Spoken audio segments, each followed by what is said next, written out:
Hola, ¿qué tal? Les doy la bienvenida a los cursos de gestión de la calidad. Hoy lo que les traigo es cómo medir y mejorar el impacto de la calidad en la capacidad de producción.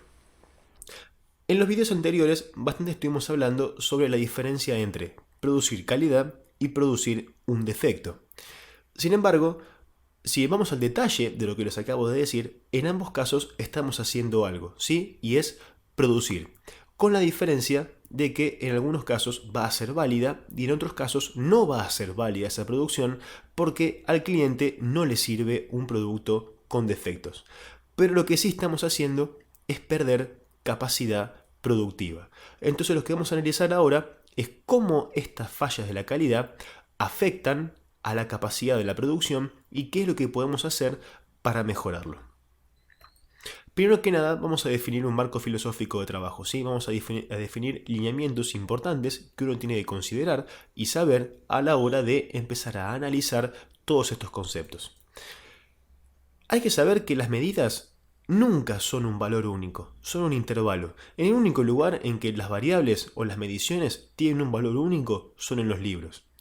En la realidad, sabemos que cada una de las variables o cada una de las cuestiones que nosotros vayamos a medir o analizar se va a comportar en base a un determinado espectro de datos, ¿sí? Un espectro que va a conformar un determinado intervalo y una determinada distribución de probabilidad. Entonces, es de una importancia crucial entender que cuando se trabaja con estadística o se analiza el comportamiento de una variable, justamente es esto lo que le ocurre, ¿sí? Varía. Hay que pensar entonces en términos de variación, no solamente de un valor central, de una única medida. Cuando se tiene un promedio o un valor objetivo, no se puede esperar que siempre se tenga ese valor, ¿sí? Es como decir, mi línea anda a 10 unidades por hora. ¿Y son siempre 10 unidades por hora? No, a veces son 11, a veces son 9, a veces son 8, a veces son 0, ¿sí?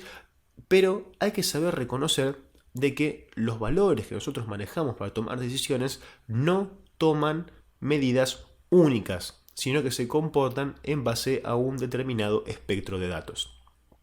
Es por eso que es importante, ¿sí? Es importante conocer los valores de tendencia central y los valores de dispersión, los que van a estar dados por el desvío estándar y la varianza.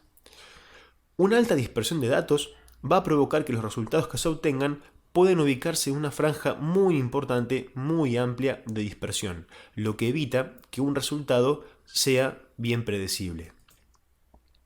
Si no tenemos predictibilidad de los datos, ¿sí? Si no podemos predecir a ciencia cierta o con determinado nivel de confianza cómo se va a comportar una variable, no podemos lograr acotar los intervalos lo más cerca posible de la tendencia central.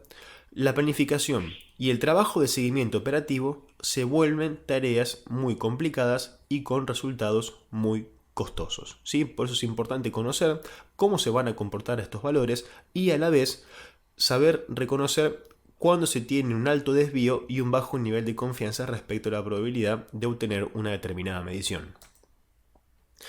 ¿Cómo afecta la calidad sobre la capacidad de la producción? ¿Sí? La calidad tiene una incidencia directa, ¿sí? Tiene una incidencia directa sobre lo que es los niveles de capacidad que podemos estar utilizando. Existe por un lado, ¿sí? Tenemos por un lado entonces las definiciones de las especificaciones del producto que el cliente espera recibir. Y por otro lado, tenemos lo que se tiene, los resultados de los procesos de producción, ¿sí? Por otro lado, entonces, tenemos lo que es la cantidad producida, los ritmos de producción. Si el producto está acorde a las especificaciones y tolerancias, ¿sí? Entonces, y solo entonces, estamos hablando de calidad. Si una unidad producida está bajo especificaciones y conforme a las tolerancias, entonces estamos hablando de un producto que cumple los requisitos de calidad. Pero, si una unidad presenta defectos, aunque sea un defecto, no puede contabilizarse dentro de la capacidad del proceso, ya que esta unidad no sirve.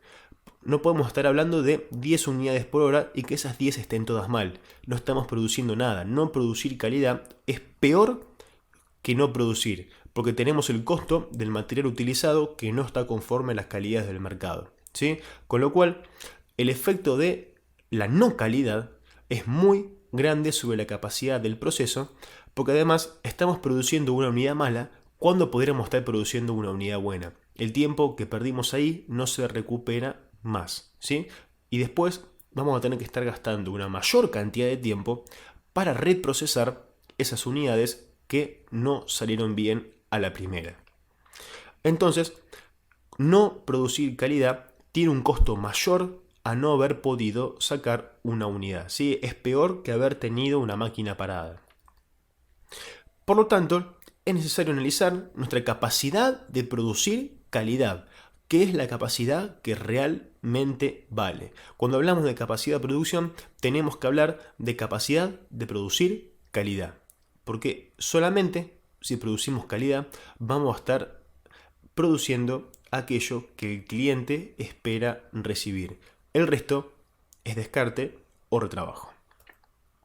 ¿Qué es lo que tenemos que hacer entonces para medir y mejorar el impacto de la calidad sobre la capacidad? El foco debe estar sobre medir correctamente el estado de situación para poder mejorar. Tenemos que saber cómo estamos parados para poder establecer objetivos claros de mejora. Para esto tenemos que medir la capacidad del proceso, ¿sí? La capacidad del proceso de producir calidad, conocida como CP. Luego tenemos que medir un índice de desplazamiento de lo que es la medida central del centro de los límites de especificación, conocido como CPK. Luego tenemos que buscar mejorar el cumplimiento de las especificaciones y eliminar desperdicios. Y los focos de mejora que vayamos identificando se van a dar a través del Kaizen y la detección y eliminación de desperdicios. Analicemos en primer lugar lo que es la capacidad del proceso CP. Este es el indicador que nos define la probabilidad que tenemos de producir calidad, ¿sí? CP entonces es la capacidad del proceso y nos indica la probabilidad, ¿sí?, dada una determinada distribución, que tenemos de producir calidad, ¿sí? Imagínense que esta es la distribución de nuestro proceso y estos son los límites de especificación. Eso quiere decir de que solamente lo que está en el medio va a ser producto conforme a la calidad y lo que está por fuera de esos límites, ¿sí?, las colas de la campana, va a ser producto no conforme. Y ese producto no conforme es pérdida de capacidad. ¿Por qué? Porque es producto que igualmente se está procesando, pero que luego identificamos no conforme a las especificaciones de calidad. Entonces, el CP es un índice que nos mide la capacidad del proceso, es decir, cuánto de lo que producimos está realmente dentro de los parámetros de especificación y puede contabilizarse como producción buena. Se calcula como la diferencia de los límites de especificación dividido 6 sigma, ¿sí?, donde el sigma es el desvío estándar de la variable. Entonces, es fundamental entender lo siguiente, ¿sí? Es fundamental entender lo siguiente, que el cumplimiento de la calidad afecta de una forma directa a la capacidad de producción, porque si no tenemos capacidad de producir calidad, entonces no vamos a tener capacidad de abastecer a un determinado mercado objetivo. Imagínense que estamos planificando la capacidad para abastecer un mercado de 1000 unidades por día. Y armamos toda la planta para poder producir 1000 unidades por día. Pero de esas 1000 unidades por día, solamente un 80% tienen niveles de calidad aceptables. Con lo cual vamos a tener un 20% de mercado sin poder atender, con el cual uno ya lo había planificado y todo el sector de ventas estaba ya comprometiéndose para ser abastecido con nuestro producto. Sin embargo, no lo podemos hacer porque nos olvidamos considerar el hecho de la producción de calidad cuando estábamos hablando de capacidad. Entonces, una unidad con defecto no va a contar dentro del producido. ¿Por qué? Porque el cliente no paga por una unidad con defecto. Sin embargo, nosotros incurrimos en el costo de la no calidad al no poder producir calidad. Entonces, todas estas unidades fuera de especificación solo nos van a generar el costo de una pérdida de material y la necesidad de retrabajarlo, ¿sí? Tenemos que pagar el hecho de no haber podido producir calidad. No solamente con el material, no solamente con la necesidad de trabajarlo, sino también con la pérdida de capacidad, ¿sí? Con lo cara que son todas las máquinas, con lo complicado es acceder a tecnología confiable, estamos produciendo defectos, estamos produciendo diferentes tipos de productos no conformes a las especificaciones de calidad, lo que nos lleva a perder todo sentido en lo que son mediciones productivas y económicas.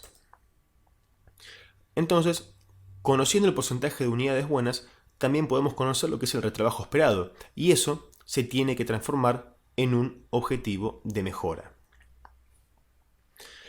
El CP entonces se va a convertir en un indicador de suma importancia en relación a los procesos, ¿sí? Valores bajos de CP van a indicar que tenemos una gran capacidad de producción perdida en productos que no cumplen con las especificaciones. Este problema va a generar diferentes cuestiones, como por ejemplo, se tiene que invertir más en capacidad de producción, lo que es altamente costoso. Tenemos que tener más mano de obra, tenemos que tener más maquinarias, tenemos que tener más espacio, tenemos que tener más, ¿sí? ¿Por qué? Porque no somos capaces de utilizar bien lo que ya tenemos. Se generan pérdidas de materiales y mano de obra asociada a procesar retrabajos. Hay muchos lugares en los que se tiene directamente una línea de proceso de retrabajos. Imagínense el costo de tener una línea de reprocesamiento de unidades que no estuvieron conforme a las especificaciones, ¿sí? Muchas veces, sí, lo que les decía recién, todo este costo lo podemos ver directamente en una estación o incluso una línea equipada por completo en procesar no conformidades. También un CP bajo indica que no se le puede prometer con firmeza a un cliente cuándo va a estar su orden, ya que no sabemos cuándo va a estar terminada porque no tenemos una buena probabilidad de prometer de que su pedido va a salir bien. Se agrandan también los tiempos de proceso y los tiempos de flujo mientras se pierde throughput, ¿sí? Mientras se pierde tasa de producción. Toda la performance de la línea se ve en caída. Un CP igual a 1, ¿sí? Si nuestro CP nos da como resultado 1, supone que el 99,73% de las unidades van a estar dentro de los límites de especificación, ¿sí? Como para tener de referencia. En la industria automotriz se exige un CP mayor a 1,33. Entonces fíjense lo que son los niveles de exigencia sobre lo que es la calidad y lo importante que es su relación con la capacidad productiva, ¿sí? Hay que asegurar que la pérdida se encuentre absolutamente minimizada. Bien, ahora pasamos al segundo indicador, al conocido como CPK. Es una medida complementaria del CP, ¿sí? ¿Qué es lo que ocurre? Todo lo que vimos, ¿sí? Todos los ejemplos que por ahí estuvimos analizando, todas las cuestiones que estuvimos charlando hasta ahora, eran teniendo en cuenta de que tenemos un proceso centrado, ¿sí? Centrado entre los dos límites de especificación. Recuerden cuando pusimos los límites de especificación, la media, ¿sí? La media de la distribución de probabilidad justo coincidía con el medio de las distancias de los dos límites, ¿sí? Estaba todo perfectamente centrado. Pero ¿qué pasa? Eso no ocurre normalmente. Nosotros tenemos una determinada distribución de probabilidad y después tenemos los límites de especificación. Y el promedio, ¿sí? La media de lo que es la distribución de probabilidad puede estar en el medio de los límites de especificación como puede no estarlo, ¿sí? Eso es lo que representa el CPK. Ese corrimiento es lo que está representando este indicador. Fíjense, un CPK de número negativo habla de que el proceso directamente no tiene chances de cumplir con las especificaciones. ¿Por qué? Porque la media está fuera del intervalo de especificación. Hay una gran complicación entonces para poder producir calidad. Un CPK de 0 tampoco nos ayuda a cumplir con las especificaciones porque la media se encuentra justo en el mismo lugar que lo que es el límite de especificación. Un CPK entre 0 y 1, estamos hablando de que al proceso todavía le cuesta cumplir las especificaciones, ¿sí? Todavía vamos a tener una buena parte por fuera de lo que es el cumplimiento de la calidad. Pero la media se encuentra ¿sí? Se encuentra dentro del intervalo de lo que son los límites de especificación, aunque no se encuentra específicamente en el medio. Con un CPK igual a 1, estamos hablando de que el proceso cumple las especificaciones, ¿sí? La media se encuentra centrada y a la vez tenemos los desvíos contenidos justo entre los límites de especificación. Y un CPK mayor a 1, tenemos el caso de que el proceso es incluso mejor de lo que exigen las especificaciones, porque se encuentra completamente comprendido entre los dos límites de especificación y tiene margen de sobra para poder satisfacer los requerimientos de calidad. Entonces, el CPK nos va a medir la distancia real que tiene la media del proceso respecto de lo que son los límites de especificación. Esto nos ayuda, ¿sí? Esto nos ayuda a poder comparar el corrimiento de la media estadística con la media de los límites. Definimos entonces este índice que nos va a permitir conocer qué tan corrido se encuentra la media de nuestro proceso de lo que es la media de los límites de especificación y se calcula así como se ve en pantalla. El CPK con el CP nos van a estar dando información complementaria y una muy buena base sobre la cual establecer objetivos. ¿Por qué? Porque el CP hay que aumentarlo, el CPK hay que aumentarlo y para eso hay que tomar medidas y hay que trabajar para poder mejorar todas las especificaciones de nuestros procesos. Conociendo el valor del CPK, debemos entonces tomar las medidas para acercar el proceso a la media de los límites, ¿sí? Entra en el juego en esta sección lo que son la precisión y la exactitud de las mediciones de nuestras variables. Si tenemos un proceso con baja exactitud, es fundamental en primer lugar poder aumentarla para reducir el desvío del proceso, ¿sí? Tenemos que aumentar primero que nada lo que es la exactitud de nuestros procesos para poder reducir el desvío. El primer objetivo tiene que ser reducir el desvío.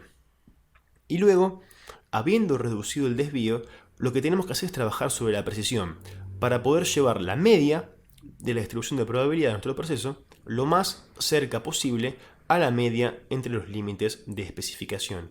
Entonces, lo primero que hacemos es disminuir lo que es el desvío estándar del proceso, ¿sí? Mejoramos lo que es el cumplimiento respecto a lo que es la media estadística del proceso y luego trabajamos para llevar esa media dentro de lo que son los límites de especificación. Y así nos vamos a encontrar con un proceso que tiene una alta precisión y una alta exactitud. Y con esto tenemos el desvío controlado y podemos estar hablando de un CPK y un CP elevados. Lo que hay que saber es que esto no se da de la noche para la mañana, sino que es un trabajo que va a suponer múltiples ciclos de mejora continua, una gran cantidad de etapas Kaizen para poder llevar cada uno de los procesos al cumplimiento de las especificaciones. ¿Cómo logramos esto entonces? ¿Sí? ¿Cómo lo podemos encarar y cómo lo podemos lograr?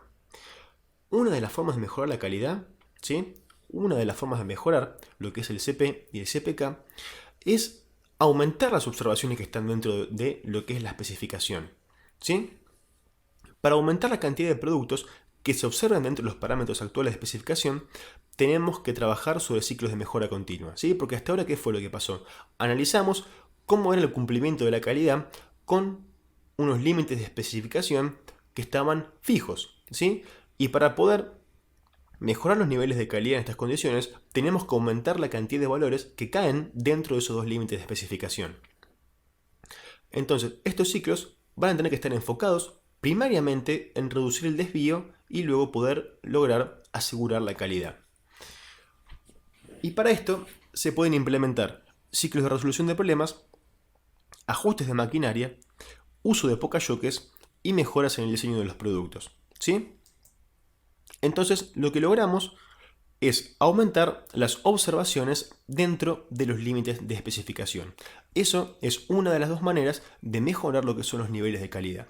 Y la segunda es la de la eliminación de los desperdicios, ¿sí? Se pueden igualmente encarar las dos metodologías de mejora de la calidad. A través de la eliminación de los desperdicios, lo que buscamos es detectar y eliminar todo aquello que se está haciendo de más para poder tener unos grandes cambios que ayuden a la mejora. Es otra forma de aumentar la calidad, ¿sí?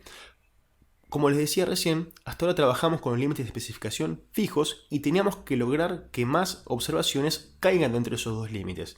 Pero ¿qué es lo que ocurre si logramos modificar esos límites y ampliarlos? Automáticamente una mayor cantidad de observaciones van a caer dentro de lo que son nuestros límites de calidad.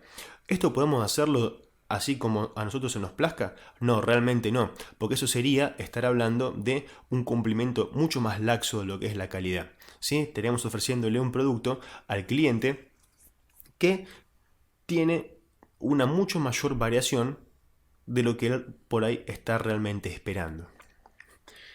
Pero tiene el efecto automático de aumentar la calidad, ¿sí? Siempre hay que evitar, ¿sí? Hay que evitar que el cliente no reciba lo que él está esperando. De todas formas, acá está la clave, ¿sí? La clave está en saber bien qué es lo que el cliente está esperando.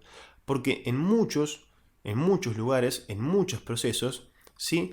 Se tiene un proceso que es sobreexigente de lo que el cliente está esperando recibir, ¿sí? Entonces el eje tiene que estar en revisar si lo que le estamos ofreciendo al cliente no tiene límites de especificación mucho más exigentes de lo que realmente espera recibir o sobre elementos que el cliente directamente no valora. Porque también lo que puede estar pasando es que nosotros estemos midiendo calidad sobre cuestiones que el cliente no valora. Nosotros pensábamos que era calidad y que le estábamos dando un producto excelente, pero al cliente no le importa. Entonces tal vez estamos rechazando una gran cantidad de productos porque el proceso no satisface una determinada especificación que el cliente no está dispuesto a pagar por eso, ¿sí?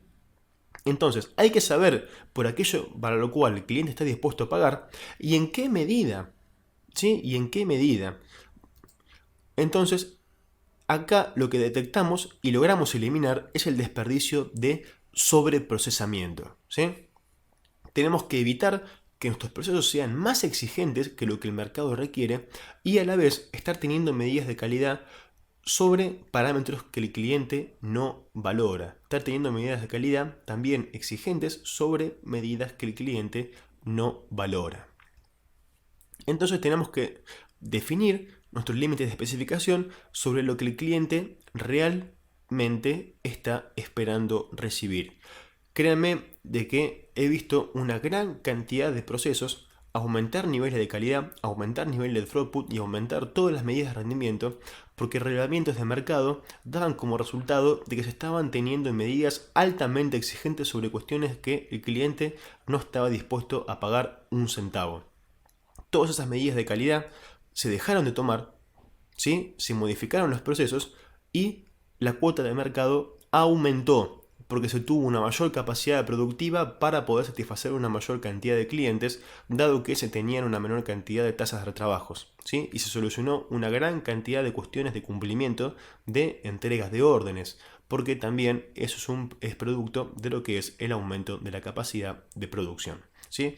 Y el mercado no se vio afectado en absoluto, porque el relevamiento dio muy precisamente sobre qué se tenía que estar trabajando y sobre qué no se tenía que estar trabajando, ¿sí? Y el efecto de eliminar un desperdicio es dejar de hacer cosas de más, ¿sí? Con lo cual representa una ganancia neta solo por dejar de hacer. Entonces, ¿qué es lo que logramos con todo esto? ¿Sí? Logramos aumentar los niveles de calidad a la primera. Logramos fabricar calidad. Entonces, ¿qué tenemos que hacer? Tenemos que conocer CP y CPK de nuestros procesos para saber cómo afecta la calidad a la capacidad y si podemos comprometernos o no con nuestros clientes. Los objetivos deben centrarse en mejorar las mediciones de los indicadores estadísticos de calidad, mejorando CP y CPK, que va a tener un impacto directo en toda la organización. Con los esfuerzos puestos en mejorar estos indicadores, vamos a lograr aumentar la capacidad y reducir los costos al mismo tiempo, siempre trabajando sobre métricas e información clara. Mediante medidas para reducir el desvío estándar y ajustar la media de los procesos, vamos a lograr aumentar la cantidad de producto dentro de especificación. Y a la vez, siempre debemos verificar que nuestras evaluaciones sobre las métricas de calidad no sean más exigentes de lo que espera el mercado objetivo de nuestra organización. De esta forma, medimos, actuamos, mejoramos y repetimos en múltiples ciclos de mejora Kaizen. Hasta aquí entonces, cómo medir y mejorar el impacto de la calidad en la capacidad de producción. Nos encontramos nuevamente más adelante con más contenido.